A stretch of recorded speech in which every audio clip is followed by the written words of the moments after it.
Thanks for joining us for our roundtable where the greenest grass growing and flowing, a look at the rapidly growing cannabis-infused beverage space. Our panelists today are Tracy Mason, co-founder and CEO of House of Saka, Ron Shapira, CFA, founder of Mosaic Advisory Partners, and VandeVrede, CEO of Hillview Med. And the moderator for today's panel is Christopher Smith, the editor and host of American Cannabis Report, a thought-provoking online magazine of curated and original content about critical topics affecting the cannabis industry with a mission of helping to end prohibition of the plant. Chris. Thanks very much, Calvin. Hi, everybody, and thanks for coming today. Today, the topic of the discussion is beverages, the beverage market, and new things that are happening in the beverage market, and the vision for the future in the beverage market. And as Calvin said, we got a great crew today, and I'm going to let them all introduce themselves. So why don't we just start maybe all the way to the end. We've got Ron Shapira, he's the CFA and founder of Mosaic Advisory Partners. Right. Take it away. Okay, is this working? I hope. Hi, Ron Shapira here. So yeah, I founded Mosaic Advisory Partners about 4 or 5 years ago to focus on the cannabis industry, background in corporate strategy, a lot of it being about actionable research, white space, historically did it in the world of financial services, and actually a portfolio company in food safety is what brought me into cannabis. Part of the reason I called it Mosaic is while cannabis may be my focus, frankly, nothing gets my dopamine going more than connecting this, not working? I think this way. This way, Ron, I think. Got it. All right, so, Like yeah. Excellent. So really enjoy connecting disparate concepts, organization, and people. That's what gets my dopamine going. I think in the world of beverage, that's particularly important. There's a lot of innovative things happening and a lot of opportunities to really jumpstart this category. Just as an example of some of the stuff I do in regards to beverages, volunteer for the Attached Beverage Council. I've done work for Vertozo, a leading nano-emulsion company in the cannabis beverage space, and also for the New York Cannabis Industry Association, help lead the on-premise committee. Great, thank you so much. And then Tracy Mason, co-founder, CEO of House of Saka from California. Take it away, Tracy. Well, first of all, I think what's most important is we understand where we got this couch because it's seriously comfortable and I want to take a nap. You want to take a if any of you are tired from a day at the expo, I suggest you come up in here and join me. But I'm Tracy Mason. I'm the co-founder and CEO of House of Saka. I also am the founder and president of a group called Next Drinks, which operates across multiple verticals in the beverage space. After 30 years, 30 plus years in the wine and spirits industry, I founded House of Saka in 2018 with a partner named Cynthia Salarizada, who is a prolific PR person in cannabis, but she had a wonderful idea, but no idea how to do it. So House of Saka makes and manufactures the world's first and only cannabis-infused alcohol-removed wines from Napa Valley. So we're pretty much the most unique beverage on the market in the sense that we're really playing highly in the luxury space, addressing the emerging female luxury consumer into cannabis. We've also now licensed that brand to one of the largest wine companies in the world to bring House of Saka branded products to the general market, addressing the low and no alcohol trend, which is prolific right now and growing every single day. So we've really become one of the few beverage companies in the cannabis space to operate across multiple beverage categories. In fact, we are the only beverage company in the cannabis space to operate across multiple beverage verticals in both the general as well as the legal cannabis sector. So it's been a hard road and it's a difficult category, but it is the wave of the future. And so any of you who are interested in beverage, get ready for a rough ride, but it is going to be what ultimately takes you across the finish line. Fantastic. Thank you, Tracy. And last we have, last for just this portion here, VandeVrede, CEO of Hillview Med. I practice. I'm sorry I mispronounced your last name. I know I did. I'm sorry. Thanks, Chris. My name is Ken VandeVrede, CEO, founder of Hillview Med. We are a New Jersey-based company, just newly awarded license, cannabis cultivation license and manufacturing. My background comes from commercial agriculture. Our family, third generation, our family has 30 million square feet of high-tech greenhouse ornamental plants that we distribute to Home Depot, Lowe's, Walmart, throughout the whole entire country. In 2010, we merged into a public traded cannabis company out of California, where really I got to understand cultivation, manufacturing, and dispensing out of the California and Nevada market, where I saw and basically medical cannabis and then moved to adult. So really understanding a lot has happened in this space. I was there for 7 years and then left to come back home really when New Jersey and the East Coast cannabis market was coming on. We applied in 2018. We didn't win a license, but finally were awarded our cultivation license here in New Jersey. But during that time, we were watching the beverage space, and about 2 years ago, we launched a beverage called Kalo, which in 2 short years, it's a hemp-infused seltzer right now. We're in 20 states with 26 different distribution partners, mainly liquor and beer distributions, and very soon to launch a cannabis version in Mass. And here, as soon as regulations allow, we're launching our seltzer and a tea version of THC beverage here in New Jersey, and then very soon to follow by more East Coast states. So beverage is here to stay, and it's exciting to talk about this subject. Fantastic. Thank you all. The first thing, since we're in the New York market, I figured the first thing we should talk about is the money. How big is the market? How big is the potential? Now, I've downloaded some very bad statistics, Ron tells me, but I'll tell you what they are, and then Ron can beat the hell out of them, which will be interesting. So what I've found from Fortune Business Insights, apparently, is that the market now is about $915 million, and it's projected by 2028 to be $19 billion, with a compound annual growth rate of 54%, and Ron laughed immediately when I started reading these numbers. So, Ron, please help us out of this. Sure. So I'll go with some more traditional sources. So BDSA actually came out with estimates on the beverage sector about a year ago. They saw the THC space going to about $500 million by 2026, and CBD, exactly like the Kalos of the world, at $1.8 billion. So not exactly mammoth from that perspective, but frankly, as I kind of look at the space, I believe that it's way underestimated. I think there are things that the BDSAs and NFTs of the world aren't quite capturing. And I'll give you an example, hopefully with a little bit of a question to the audience. 3-part, how many people here think we are federally legal in the next 3 years? 5 years, and then 10. All right, so almost everyone on 10. My premise is I really believe there's a chance for beverages to be the number 2 form factor in 10 years for a lot of reasons. If you take a step back, what is the most, in human history, what is the most consumed social lubricant?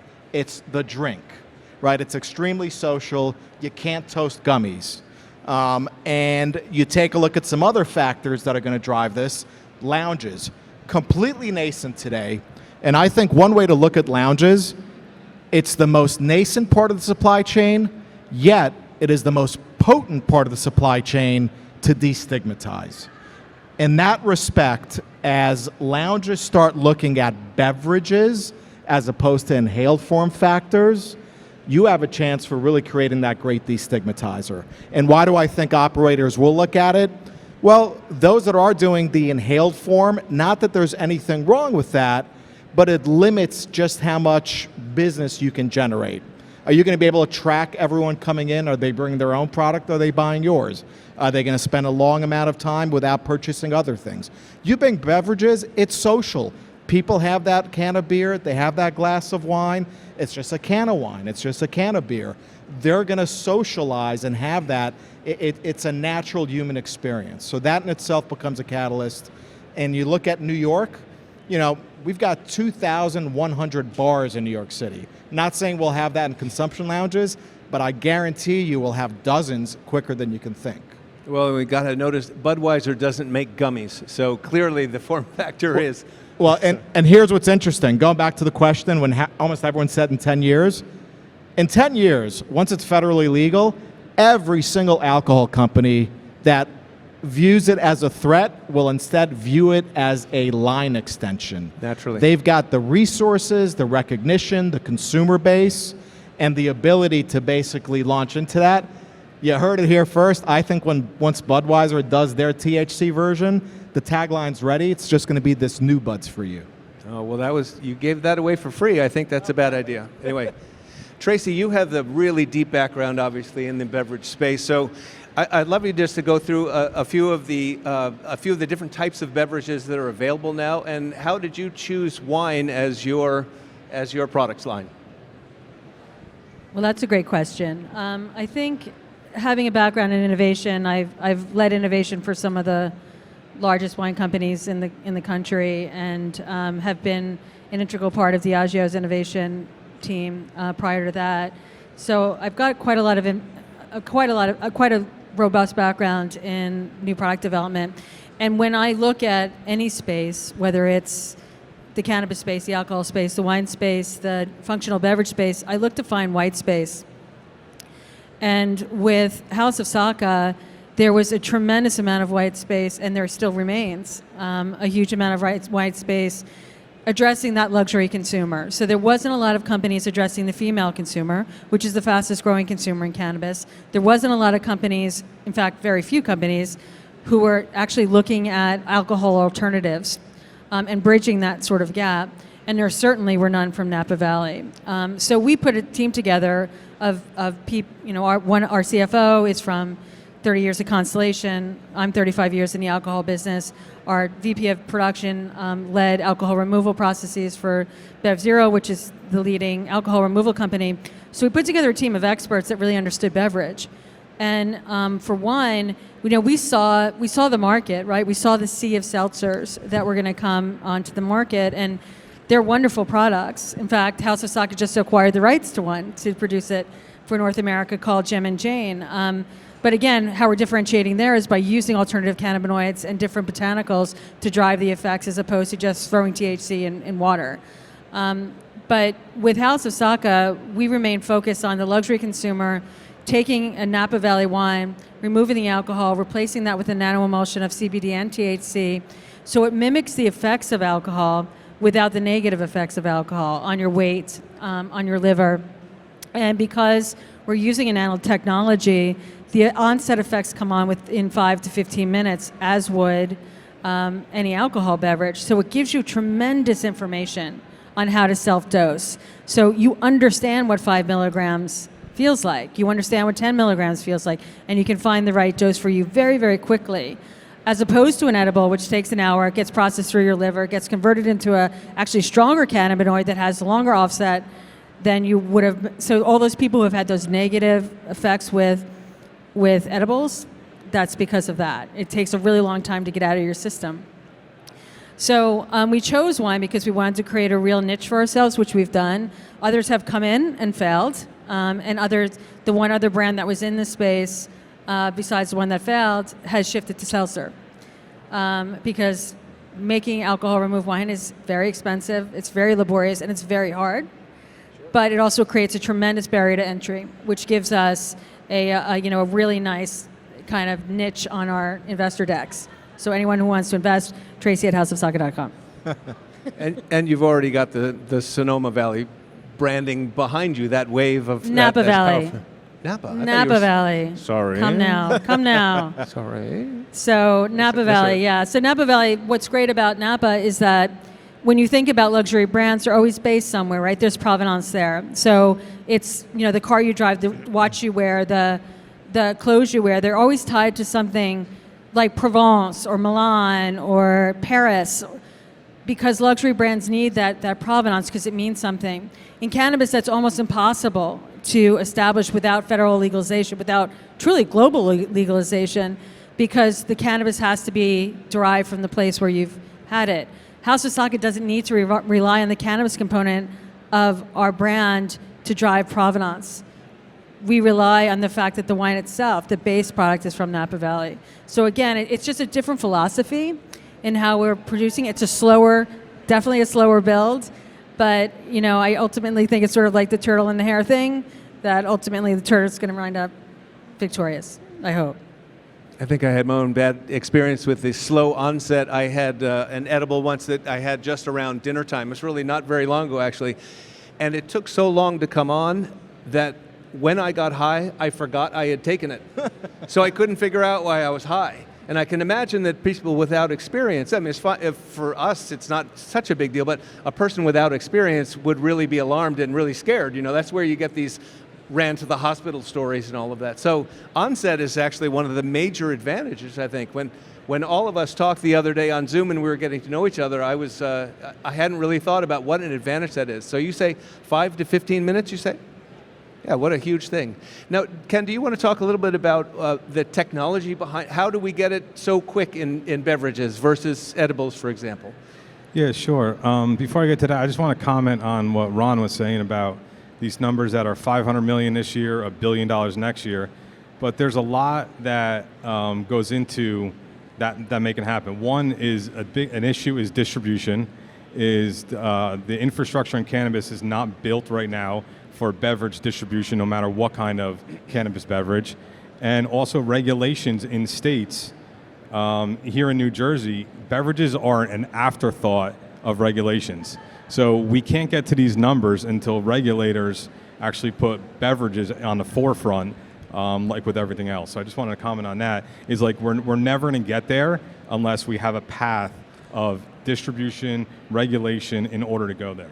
And then the other thing from a consumer standpoint is being in the cannabis space for 10 years, you saw a lot of extraction processes, either propane, butane, ethyl alcohol, CO2, a lot of all this process that happened, but it's an oil form, right? So until there's delivery systems out there that enter the bloodstream on a more, first of all, faster onset that gets in your bloodstream, that's when cannabis beverages become more normalized, because the gummy situation for anybody, no one's having that. What's in Kalo is we have a very unique, it's called APP technology, where we have a patent on it where we extract the true natural water-soluble molecules in the cannabis plant. And there's about 20% of these molecules that are sitting in the cannabis plant that a lot of research and technology has not yet kind of explored that. We pull that out first, and we therefore put that in our beverage, where the taste on the palate is not the oily form, and when we flavor it, it's a very unique and delicious taste, and it's basically falls into kind of your seltzer's world of what you're seeing, what every person here in America are drinking: a soft drink, water, a coffee. It's something that's desirable to drink, not necessarily undesirable. Where cannabis beverages that are out there, sometimes you walk away with a taste in your mouth for about a day. So onset for consumers is probably the number one situation that has to be addressed moving forward. Okay, that's huge. Tracy, I think you just said you looked at a lot of different types of beverages when you were thinking about how to kind of angle your way into the industry. So you must have looked at seltzers, you said. You must have looked at teas and all the other beverages. What do you think about the possibility or the opportunity, perhaps, of the fresh beverage segment? I never hear anybody mention the fresh beverage, like Odwalla kind of thing, like the fresh, not necessarily farm to table, but that kind of thing. Is that viable at all, or? It's viable in the future, for exactly the reasons that Ken explains. The infrastructure around cannabis distribution and delivery is really archaic. Now, I'm personally consulting with two major alcohol companies that are looking to get into cannabis and are just waiting for the federal legalization to hit. That's why we got into these relationships that we're in with, to flip that switch. But when you're dealing with a natural beverage, there's a couple of things that come into play with that. There's obviously the freshness characteristic. There is how do you maintain the product's integrity over time. There's stability issues as it relates to the emulsion that go with it. And because you have to keep those cool and cold, again, the infrastructure doesn't support it. I think markets like New York, New Jersey, Massachusetts, as they come online, are viewing the category through a very, very different lens. Whereas in California, they've kind of crawled out of black market into gray market, and some still are there, and then moving into the legal market. So that when they were looking at the category, they weren't thinking about beverage and what kind of infrastructure that would take. These new markets that are emerging are looking through a very different lens. So when they're setting up their retail operations, they're thinking about these emerging categories. And if they're smart, in my opinion, they're also thinking about what's going to happen with federal legalization. Because if you look at alcohol, you look at tobacco, and you take lessons from what's happened there, and the villainization of combustibles, the villainization of vaping, the appeal that edibles have to children, those products are going to have a really strong threshold to get through. So what will be acceptable are sophisticated adult beverages for sophisticated adults. Right, and there's not really a carryover from the medical to the adult use, really, in what you're talking about. Edibles seem to be, to me, have such a viability with, for example, older patients who can't use flour anyway, and it's a good way for them to ingest, for example. But you're talking about a separate issue, just adult use market, not medical. Well, I mean, the thing with medical, again, as I just keep drafting off again, but the molecular technology that's happening with cannabis in the medical space is very telling, right? So we're able to isolate specific molecular compounds. That's really hard to say. Specific molecular compounds to drive effects and drive wellness among cancer patients and people with Alzheimer's and neurodegenerative diseases. I keep saying things that are hard to say. Neurodegenerative diseases. Especially on that couch. Very That's hard. right. To say. Where I just Very want to go to sleep and watch Netflix. Who wants to watch Stranger Things? Come on. That's right. But that having been said, so there is so much being done, and we're looking at expanding into the medical market by creating a wellness product that's not necessarily about, I'm going to address your pain or your issues, but I'm going to make you feel better. I went through cancer last year, and I tell you, going through chemotherapy and having a Saka Spark in the middle of the day didn't make me feel high, but I tell you what, it made me feel better and allowed me to get through my day. Nice. So it's those types of ways. We're in very, very deep negotiations now with the company to take ourselves globally in that segment. Wow.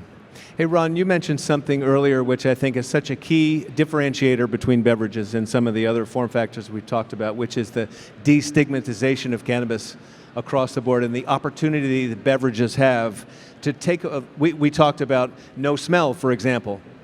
So it just becomes just another beverage, and therefore it opens the whole vista up. Let's talk a little bit about that. And again, I envision a consumption lounge in New York where I could go with friends who have never consumed before. You know what they're going to see? People clinking glasses, smiling, not being belligerent, as is often the case when people are drinking too much. Not fighting. They're going to see that they're also having beverages that are lower carbs and lower calories than your typical alcoholic beverage. And you know the most beautiful thing they're going to see? People that have no hangovers. I think that's one of the undersold, Absolutely. Huge issues. I'm a proud cannabis nerd. I actually trademarked Game Over Hangover because that is a core premise. If I'm an alcohol company, once I can federally do this, man, can I market that. Yeah, that's enormous. And we also talked a little bit about in terms of destigmatizing across the sort of the social equity kind of vista as well. Oh, yeah, if you think about lounges, right? The parallel are bars. And those are usually about kind of your local neighborhood establishments. If you had to think, like I'm hoping, kind of the OCM really does look at, there is a great opportunity in areas that have been harmed by the war on drugs, where consumption lounges could be a phenomenal business. Why? You do not have to be an expert in cannabis. When you go to a bar, does that bartender know about every single bottle of scotch? Maybe if you go to a specialized bar, yes. You know what they are specialists at, though? Entertaining people. So we have hundreds of thousands of people in New York as an example. I'm being a little New York-centric because I love my city and because we're here. But you've got a huge infrastructure of hospitality talent that you could transfer right into that type of business, and it would be highly viable. So I think that's another reason why it also creates a safe space for people in communities where, let's say if they're in Section 8 housing, they're not allowed to consume cannabis in there. It's federally illegal. but at your local consumption lounge, you certainly can. There's no reason you should have any shame as opposed to just enjoying something with friends and neighbors. Yeah, fantastic. Ken, do you, at your grow facility, do you grow hemp as well as marijuana, and then so therefore do you have CBD line and a THC line as well, or tell me about your experience that way? Yeah, so we do it in 2 different locations, just basically for cross pollination from an agriculture side. But yeah, so our product that's in the market today is it's Kalo. It's a hemp infused seltzer. And we're really utilizing the 3-tier system, which is the beer distribution system and the alcohol, the spirits and alcohol distribution channel to really get our brand out there. And we very clearly labeled it hemp infused because of the regulation and the labeling issues around CBD. So this allows us to get our product in market, getting consumers understanding that hemp and cannabis are very kind of equal, if you want to call it, or the same plant. But it gets people realizing that that cannabis and hemp is more normalized, right? So they can pick it up. A lot of our distribution is in liquor stores right now.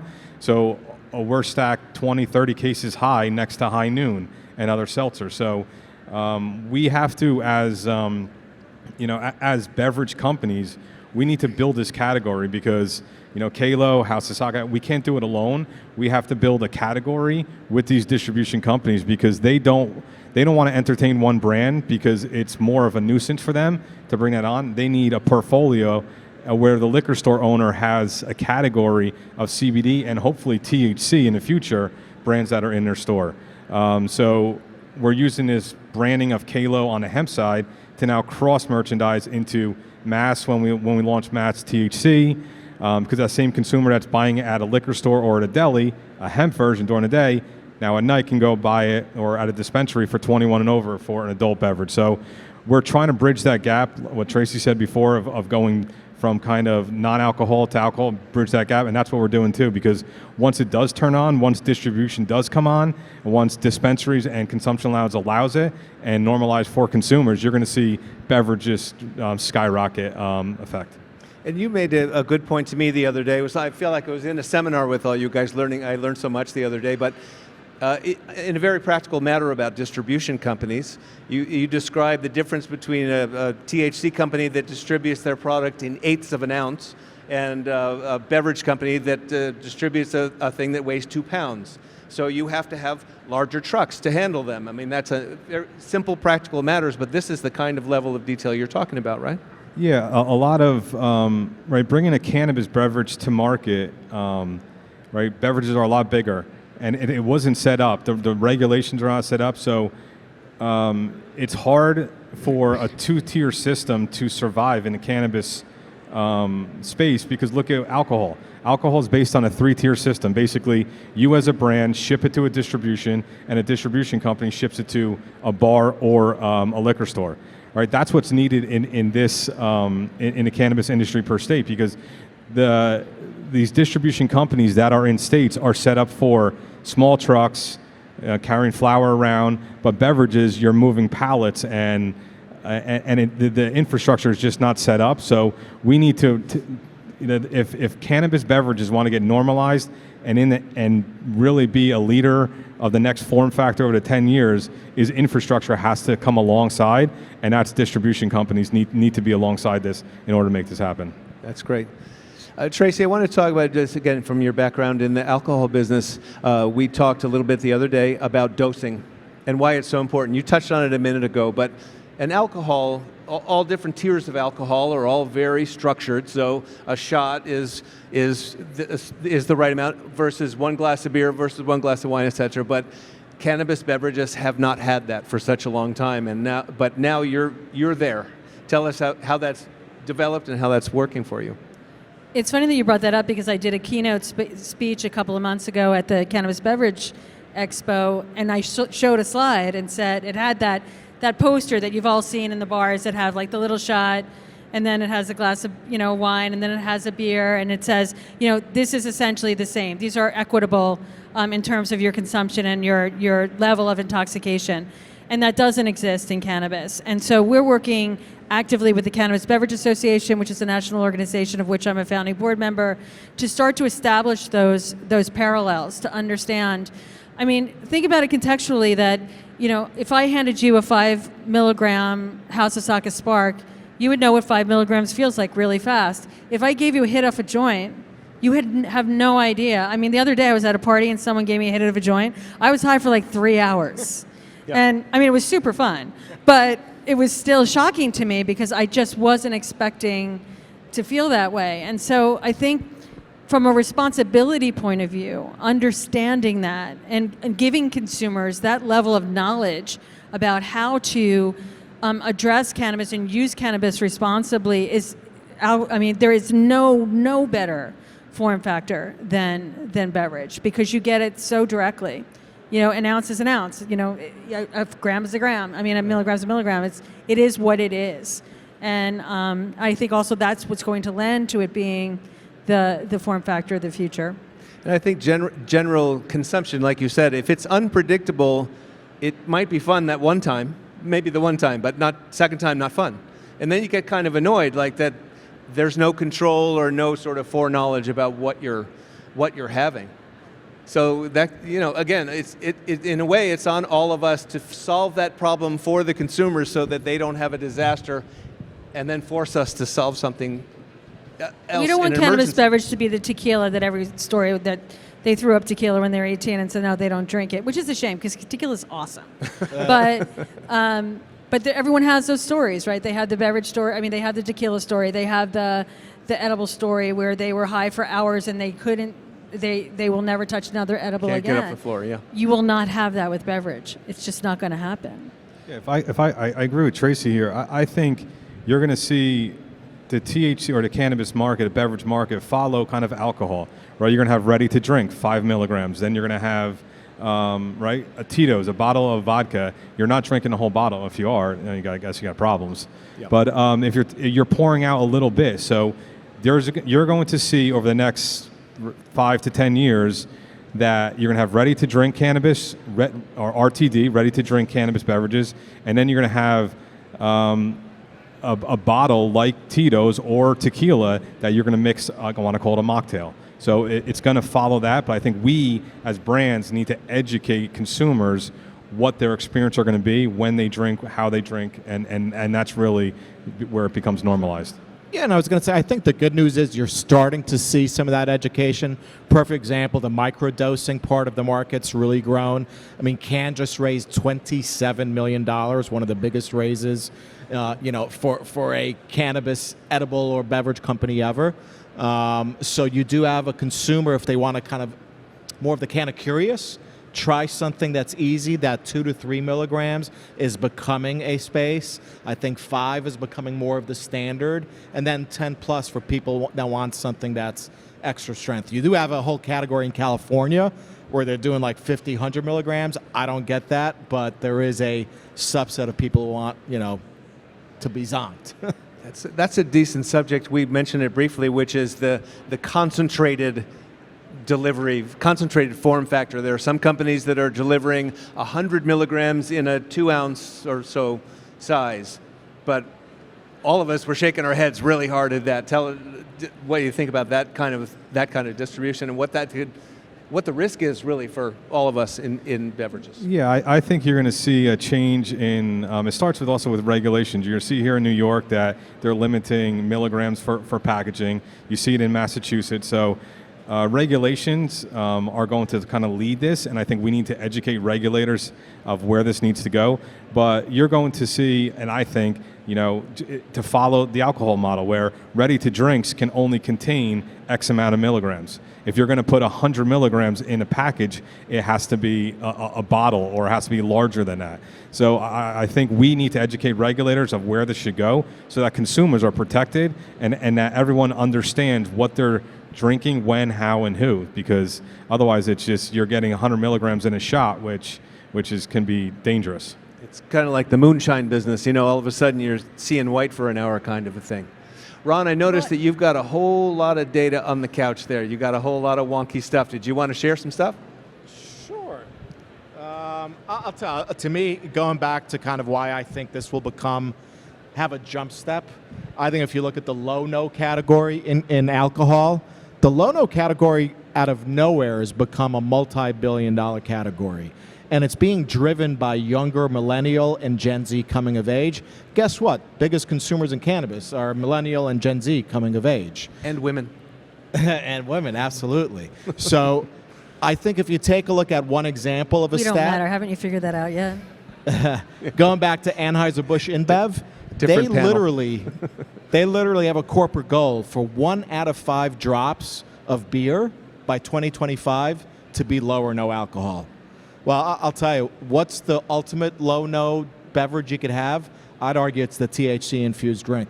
You could almost make a case that it's maybe the world's first healthy social lubricant. For sure. And Tracy, now how's the market responding? I mean, you're very got a fine point on your marketing target. And how is that target responding for you? It's responding in the way that you would expect it to. You know, I think luxury brands establish themselves among a certain set of consumers and within a certain set of retailers. So, and we don't try to be the brand for every retail outlet. We're never going to be, we're never going to make a 100 milligram drink, despite the fact that my business partner might want to. It's never going to happen because it's irresponsible and it's not sustainable. And that's the other part of it. Now, there's a different side to that for medical, right? Where if you have cancer and you're exceedingly in pain, a 100 milligram shot might work for you because it's necessary. But as it relates to adult use, and I struggle with the word recreational because it's an odd word. I mean, I like adult use much better, which isn't a word, it's actually a phrase. But I think that along those lines, being responsible, and the market's responding to us in the way that we would have expected, that people who are looking to have an alternative to alcohol, who want to have something to bring to the table on Thanksgiving, who want to bring something to their wife who maybe doesn't drink on Valentine's Day, those are our consumers. And Saka Spark, because it is ready to drink, is more for that everyday occasion. Right. Now we have it feels like a whole different sort of environment here, East Coast versus West Coast. Ken, do you think that there's any opportunity for strain-based products in the beverage space, or do you think that the strain kind of is right out of the conversation? No, I think there's going to be an opportunity in the market, but I think, to add what Ron said, I think you're going to see cannabis beverages being more functional, right? Added other ingredients, other botanicals into the beverage or into cannabis beverages. So you're going to see that coming on. So we're just at the beginning stages of where cannabis beverages are going, and there's a lot to happen. But I truly think being on the West Coast and cannabis and what's happened there over the last 10 years and where East Coast is really coming on, I think you're going to see, I think Tracy mentioned it, East Coast is looking at brands or how the form factor in the East Coast is coming to market over the last 10 years, looking west and say how it's happening over there. So different form factors are going to be quicker to the market here in the East Coast. Dispensaries are going to probably build their stores out different, so they have beverages, refrigerators in there that's allowed.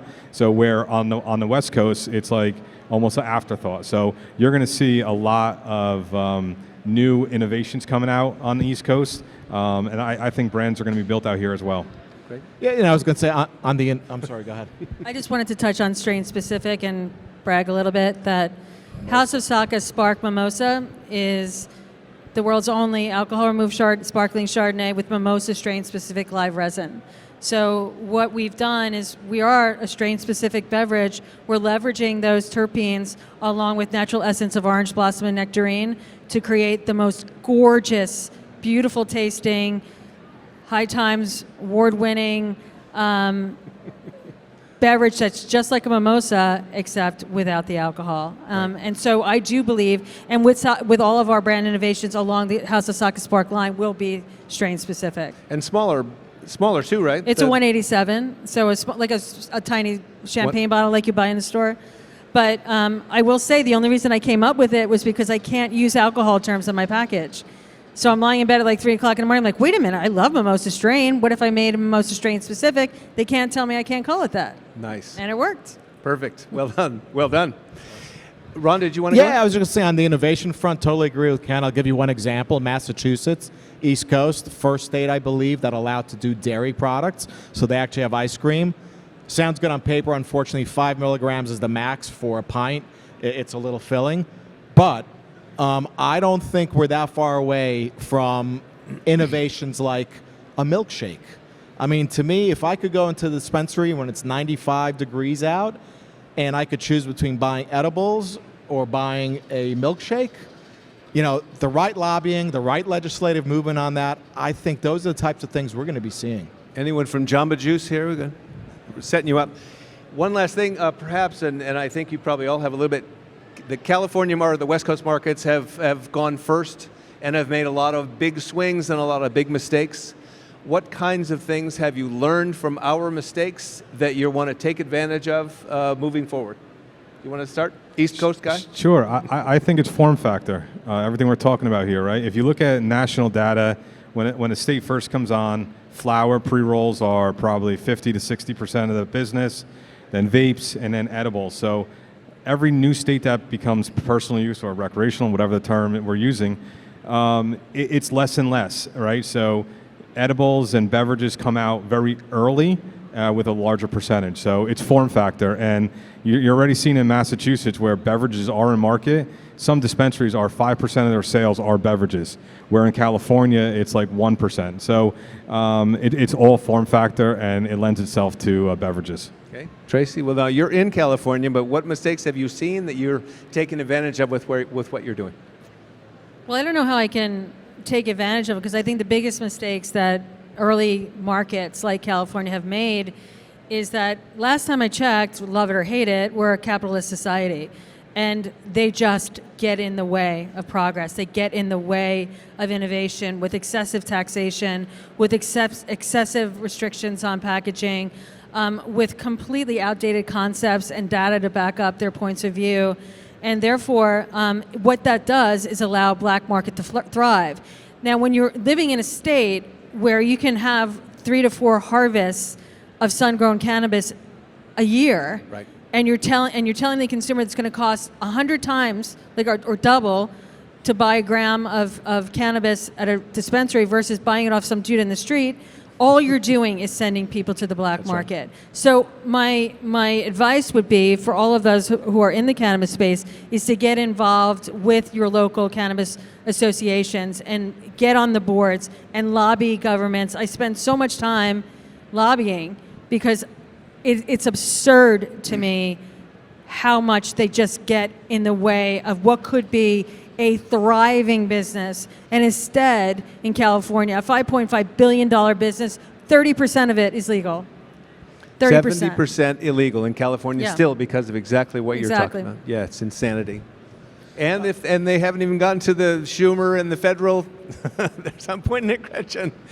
They haven't even pointed to Chuck Schumer's 25% flyer that he wants to even throw out on top, even add more pain.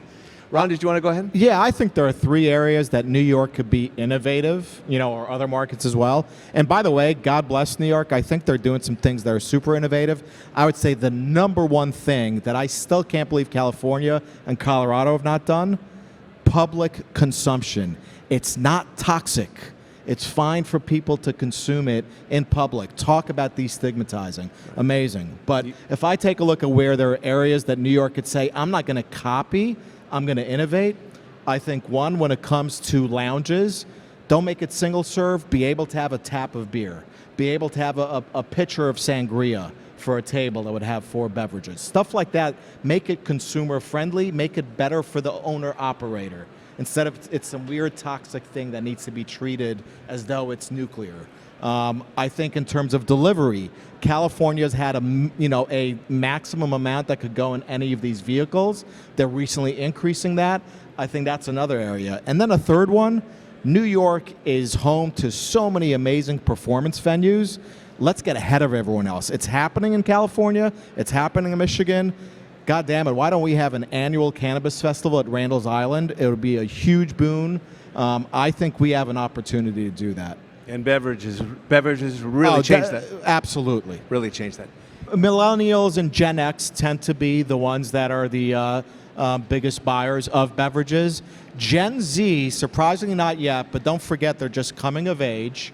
But Gen Z is the one that's most likely to not consume alcohol.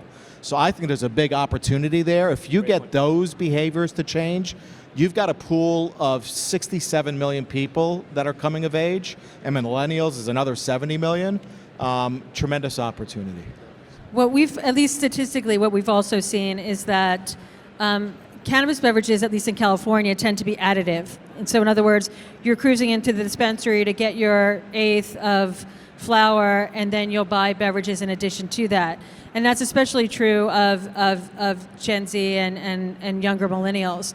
As you get older, especially female demographics are using beverages like Can, like House of Saka, like Gem and Jane, more as a daily wellness beverage, and as a way, again, of having that shoulder drop at the end of the day without having the effects of alcohol. So it's additive now, but again, as the industry continues to mature, I think we'll see that I'm walking into that store, and again, you're walking into a store with a guy with a, that's, a security guard. You have to show your ID. You feel like you're walking into a prison to visit, your brother-in-law who just murdered somebody. Not that my brother-in-law did. Not that I have any experience there, but it feels like that to some people. And so that's why, again, I think the Weed Maps guy said it earlier, like delivery mechanisms are critical to beverage, because that consumer does not want to walk into a dispensary. They want to have it delivered to their door and go from there. Yeah, and just to add to that, I agree. And what we see in our brand is the female. Our biggest demographic on our brand is females coming into the space. At like 60% of our brand is females that we can see right now, the data. So I think it's a big push of, you're going to see beverages. I think female is going to be the biggest adopter of cannabis beverages, because it's health and wellness. It's not, it's really health and wellness. And I think it's trading alcohol for a cannabis beverage. That's really what's happening. Does strain affect the experience? Because when you're using a strain-specific, something like mimosa that we're using in House of Saka Spark, we're leveraging those botanicals to drive effects, right? Because the aromas that you get from a mimosa-like product or from orange blossom or nectarine create an effect in and of itself. You first taste with your nose and eyes, right, before you even get to where it is in the palate. And so when we're formulating House of Saka Pink, which is a rosé of Pinot Noir, or House of Saka White, which is a barrel-aged Chardonnay, we're adding terpenes that sort of drive those mellow effects that you would want to experience, and a little silliness that you want to get after a few glasses of wine with your girlfriends, right? So yes, it absolutely matters, and terpenes have long been held across multiple categories as a driver of effects. So yes, it absolutely matters, and it's really fun to play with them too, to really understand, how to drive effects via terpenes.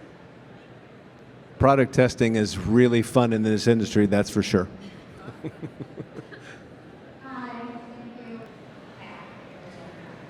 No, I agree. I think you're going to see the hockey stick when that happens, but I think there's an opportunity, if it's not federal, from a state, where state regulators can allow cannabis beverages only in the liquor channel, right? It's already set up, the taxation set up, distribution set up.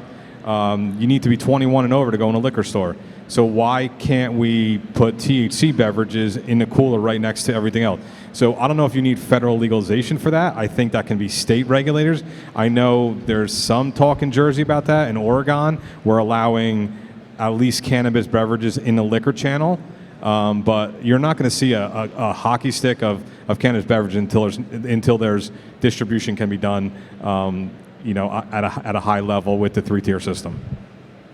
But I also think there's an onerness on the part of cannabis-infused beverage companies to exhibit a level of responsibility that is parallel to alcohol. So, in other words, the way you advertise, the models that you use, the age that they are, the responsibility messaging that you're putting on your advertising and on your packaging. I mean, those are the standards that we've raised for House of Saka, where we will not go high milligram. We will always have responsible messaging, consumption on there. So we're sort of getting around the fray of all of those things that you articulated about people being concerned and it being stigmatized and trying to normalize it, that when people see this messaging, that they would also see on a Budweiser or on a bottle of Gallo that says, please consume responsibly. do not drive, do not operate, whatever that looks like.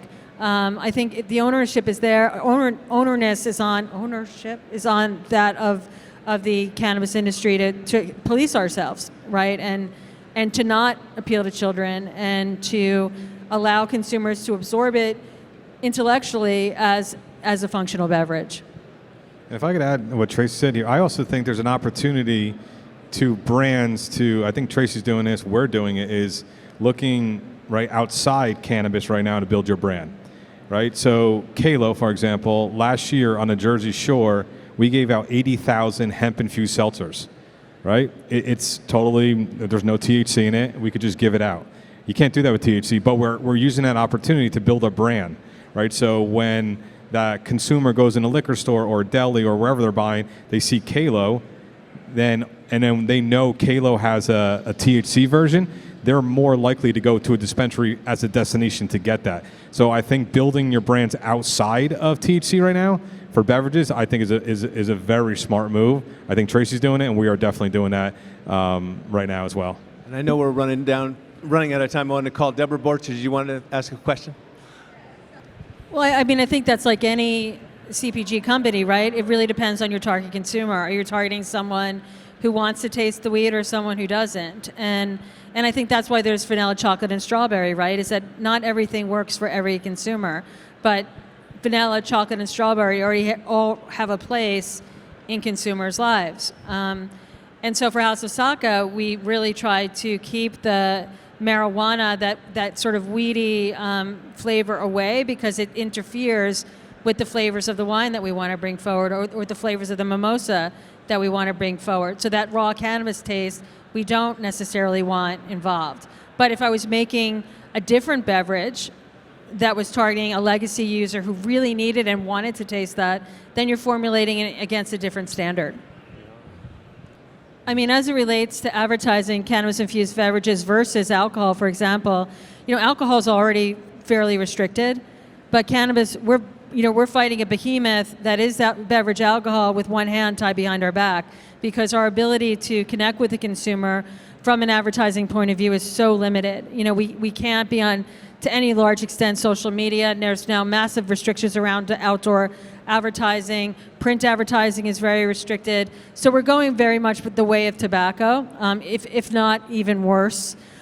So that's why, Ken's point about building your brand outside of the cannabis vertical to give consumers the understanding of your brand values and your brand essence in an environment where you can advertise, an environment where you can be on the pages of the New Yorker or Newsweek or People Magazine and advertise that way, gives their brand a value that's parallel to cannabis without you having to advertise the cannabis side of it. So essentially you're building up your brand's essence and reputation in ways that you couldn't do in cannabis. That's why I think the smart play, as Ken said, is to establish your brand in cannabis, but also find means by which you can build your brand outside of that vertical while the industry catches up to what we're doing. Okay. Another question from the left side of the room, please. How do we welcome the kids? They've never done drugs before, ever, or drunk anything, ever, so they're really new to this. Well, it's funny. New Frontier Data just did something where they looked at non-consumers and what form factors would they want. And actually, 1 out of 4 people wanted beverages more so than flour. Sure. So I think that's a part of it, too. Everyone thinks about the consumer as today's consumer. We got to think about the canna curious and what's coming down the pike. There are a lot of people going to be attracted to it. Again, it's familiar, it's social. You have it with friends and family, you have it at meals, you have it at barbecue parties. Right. And some people hate the smell and the, inhalation and smoke. Perfect example, love that New York allows you to consume in public. I did so at the Union Square Market and went by a stall and someone was offended and said, I really don't like the smell. I totally respected that. But if I had a can of beverage with me, I never would have gotten the comment. Sure. Right. I will say, addressing the diversity question that you had, the cannabis industry certainly has a lot of downsides. It does have a defined bro culture that, especially among legacy users, that's difficult to combat. But the emerging industry is the most diverse industry I've ever worked in. I mean, I work with African American women, I work with Hispanic women, I work with Middle Eastern women. Our own company, we only work with agencies that are minority owned. And we are an LGBT founded company. And get this, I'm a lesbian married to a Middle Eastern with an African American daughter and a Hispanic son. So I'm like the Benetton commercial. Bingo. Right? So I get it, and I also, I'm getting to know this emerging generation through my kids, and understanding what's important to them and the value structure that's I think really beautiful among this emerging generation as it relates to sustainability, as it relates to diversity, and making sure that we're staying ahead of that and bringing those conversations to the table early. I think that's so important. There's no other industry that I can think of that is diverse from the beginning. Every other industry adds diversity at the end to check the box and get some kind of, some kind of props at the end, but we started there. So I think that's a profound difference in the cannabis industry. I agree. Yeah, just to add to what Tracy said, I think it's us as brands education is key, right? And we need to constantly educate because we're putting a brand out there that is just so much misinformation in the cannabis space. We need to educate. And a quick example of, I think to ask your question is, my wife never really barely consumes alcohol, no more, will never touch any drug in her life, never did, but she's open to drink a beverage, THC beverage. So she'll never smoke, she'll never do anything else, but that beverage allows for that normalization, right? That opportunity where we drink something every day from when we wake up in the morning till we go to bed. So once it becomes normalized, I think an education from our standpoint, from brands, is we have a tall order of educating the consumers. Fantastic. And one more question, I believe.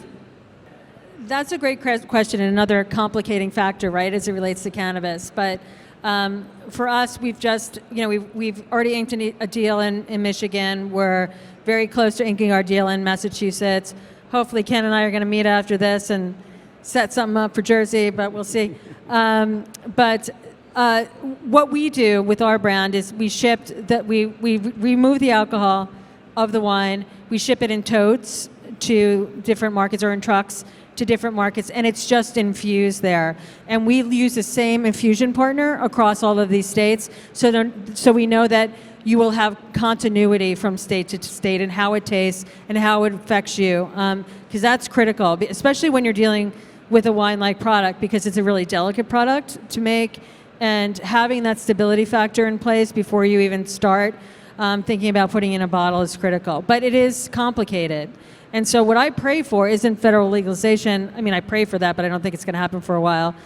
But what I pray for is interstate commerce, because that would be game-changing for, I think, all of us. But what it would do, at the same time, it would crash the flower industry anywhere that's not California.